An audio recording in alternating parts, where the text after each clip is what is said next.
तहसील दीना के नवाई इलाका नकोदर में अवाम ने कोरोना SOPs पर अमल दरामद को बलाए ताक रख दिया है। बाज़ारों में और दुकानों में ना ख़रीदार और ना ताजर SOP पर अमल करते दिखाई दे रहे हैं। कोरोना से बचाव के लिए जो तदाबीर हैं वो कोरोना SOPs हैं। इन पर अमल करके ही हम खुद को और दूसरों को कोरोना वबा से बचा सकते हैं। इस पर अवाम ने रोज़ न्यूज़ से बात करते हुए कुछ यूँ कहा।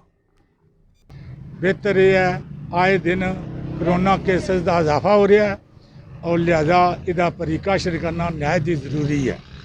ये वास्ते सब थी ज़्यादा बंदे मास्क अपनान और सैनिटाइज़र का इस्तेमाल करन। बेहतर है हर घंटे 2 घंटे बाद अपने साबन के नाल हथ वाश करो।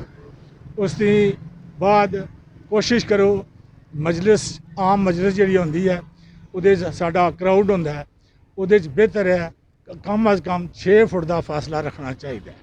इस बहुत ज़्यादा फैल रही है तो अवाम को चाहे कि आप SOP का ख्याल करें, मास्क पहनें और 6 फुट का फासला रखें और मेल जोड़ इस्लाम तो गुरेज करें और एहतियात करें। आप भी बचें, दूसरों को भी बचाएं। कोरोना वबा के बढ़ते हुए केसेस की वजह से SOPs पर अमल करके ही अपने आप को और दूसरों को इस वबा से बचाया जा सकता है कि दूसरे देशों की तरह जेलों में भी कोरोना वायरस के केसेस बढ़ते हुए केसेस की वजह से SOPs पर अमल करना नागज़ीर हो गया है। हमें चाहिए कि हम SOPs पर अमल दरामद करके अपने आप को और अपने प्यारों को कोरोना वायरस से बचा सकते हैं। कैमरा टीम के साथ लियाकत अली मुगल, रोज़ न्यूज़ मंगला।